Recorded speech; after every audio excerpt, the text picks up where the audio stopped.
So check this out. Last week was Black Hat and DEFCON, and it was a total blast. From all over the world, researchers and enthusiasts alike gathered in Las Vegas, Nevada to discuss vulnerabilities, exploits, and research in cybersecurity. So on today's episode of Cyber Studies, we're going to discuss the learning, the observing, and the networking of Hacker Summer Camp. Let's go.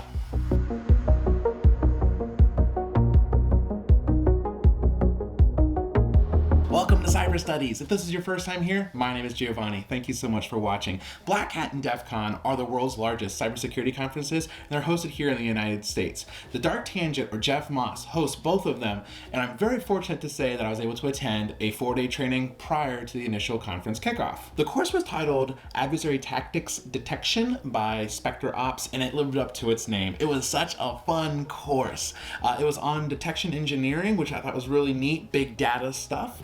But it was very holistic. It really took you from like zero to hero, the differences of threat hunting versus detection engineering, and how the industry's kind of moving into a different direction already. But it was a really fun course. Emily, Luke, and Garrett, you guys did an awesome job, so thank you very much. You knocked it out of the park.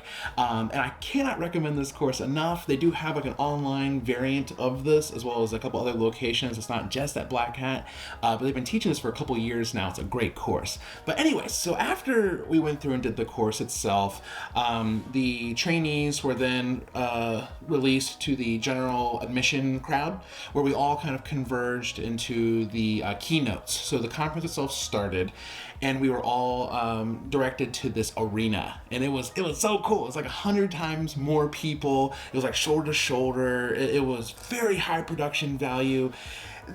There was a general feel this year where both at Black Hat and DEFCON, the presentations, the briefs, the keynotes, the arsenal, everything about it just seemed higher production value. They reallocated resources. It just felt a lot better this year. So anywho, I want to say my favorite keynote or discussion was by Moxie Marlinspike, I think. It was the creator of Signal, one of the original creators. And it was this whole take on visioneers, about how hackers are now this new forefront on how society, not your stereotypical keyboard slapping hackers, but folks that just think outside the box, about how the future of our society is in these dreamers, these visioneers, and how they think outside the box and kind of make these things work. But it was neat because I got to see a lot of the briefings and discussions I wanted to see, but I didn't get to see all of them, and the remainder of them were available on the on-demand portals where you can watch the briefings and everything at the comfort of your house. So speaking of things being great, I really cannot emphasize the feel of DEFCON this year. So last year, there was this overwhelming opinion that it was the worst. It was like the worst DEFCON of history. Naturally, it's my first one, but it was just so bad. It was not organized very well. It seemed very like slapped together. The convention center itself was packed, but then also not everything in one location. If you wanted to go to different tracks or different trainings or what have you, you would actually have to leave the site to go to another casino. So it was very much all over the place. There was a lot of stuff going on. It just seemed very hectic. The sessions were just very crowded. The badge last year was just not that great. So this year, there was just so many good things going for DEFCON. It was a great, fun experience. It was at the LVCC. It was just very large. It seemed very fitted for the experience, for the event itself. Merch. I was actually got there the first day later on. I was actually able to buy merch. They properly stocked it this year.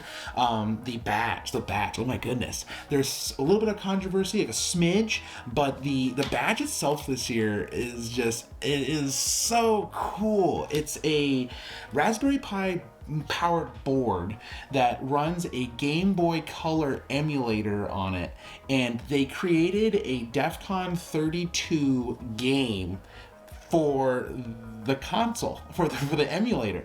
And so you could flip it around, you're playing this game, it has a map of the actual convention center on there, so you could theoretically navigate to, say, I want to go to the Red Team Village or the Avionics Village. You could actually look on here and see where it was located by playing this Pokemon style game. You can navigate your little character around, and then you could actually walk there in real life.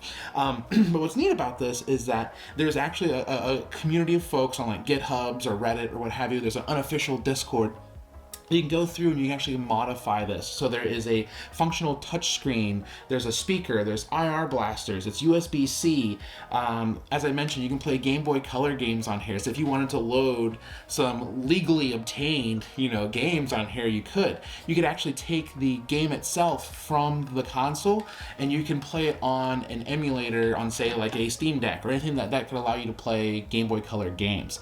It's just a really fun experience. And the presentation were large. There was a like an AICC event where you can go there and kind of explore the world of tomorrow and all these great things that artificial intelligence could bring to the forefront and the actual players that are in this competition, this challenge, to further it, at least with DARPA. But there's a bunch of these different little things going on.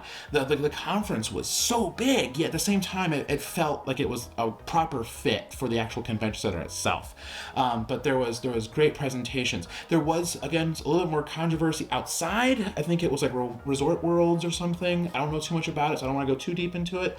But the conference itself was just so good. It was a great experience. If I had went to this alone, I would have got my money's worth. It was a great time, and the badge was great. The badge was great. Everything was great. The vendor hall was great. The presentation was great. CTFs were good. I mean, there was so many things going on. I had a blast. It was a great time all around. Now, it wouldn't be Hacker Summer Camp if you didn't have swag.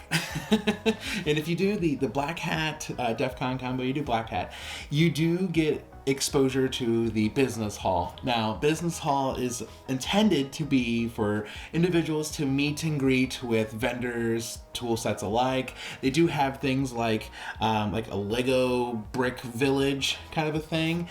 And they also have the Arsenal Hall, where it's kind of like a starter up, like a quick, demo of some of these cool products that are coming out. They don't have as much money as the big, players in the space.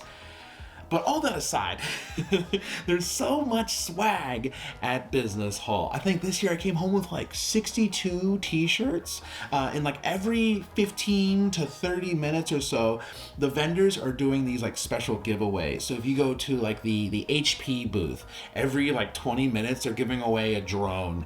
I think I went to, it was either like Dark Trace or I don't forget who it was, but I won a Lego set. The Trend Micro booth, I was 50 points short from winning a DJI drone. I mean, they're just ridiculous. I was giving away drones, but I had like 12 pairs of socks. I had like a fistful of hats. I literally covered my entire hotel bed with swag. I had brought an extra empty bag with me this year, and I still went over on weight. There's just so much stuff. Like, I could not wear a new shirt every week for a year. Like, there was just so many things. I had to give away swag in my office because there's just too much stuff. But it was really interesting because, like, again, I mentioned before at DEF CON, like, they actually had provided more things there so you could buy more merch. There was so much swag from Black Hat. Like, I'm going, short circuit over here because there's just so much stuff. I brought home like over 16 ounces. I put it on my food scale of stickers. Like, there's just so much stuff. It was ridiculous. I wouldn't say going to the business hall was worth its weight, but if you were to go there, I'm not exactly sure how much it costs, but if you were to buy just that, you could probably cover your wardrobe in like nerdy geek swag for the year. There's just so much stuff. It was ridiculous. But again, there were some other things kind of tucked in that business hall. They even had like a breakaway for lunch if you wanted to grab some food, so you don't have to actually leave the business hall. It was very much like reminiscent of like a casino in that way, whereas like you didn't realize you just spent like 6 hours going trick-or-treating to all these different vendor booths, which was also kind of cool because you got to meet some local celebrities. I bumped into John Hammond again. At DEF CON I bumped into Zach Hill from Black Hills.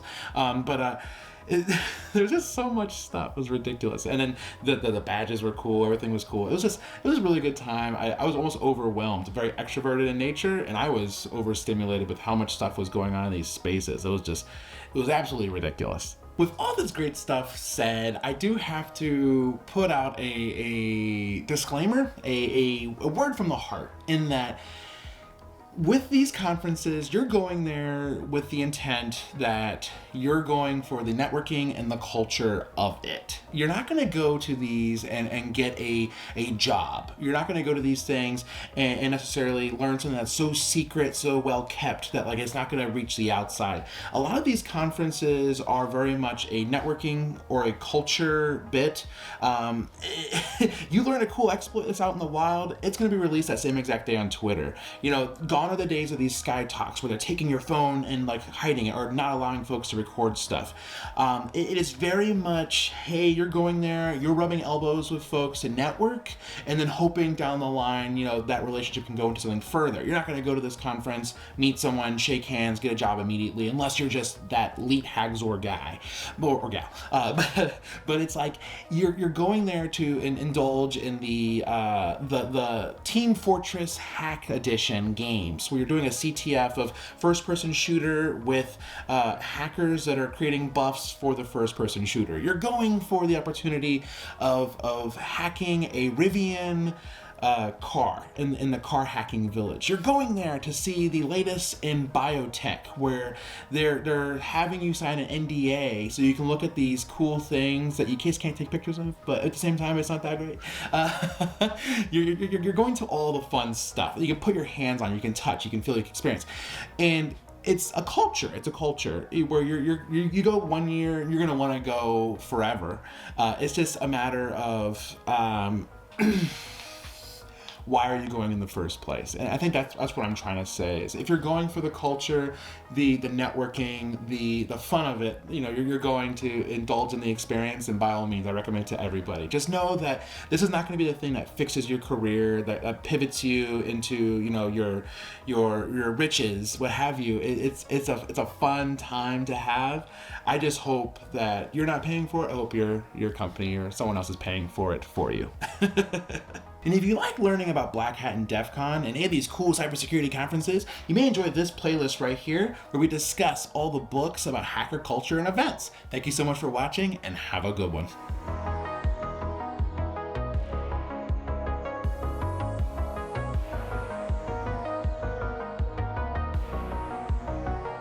Is this the Easter egg? This was the Easter egg right here?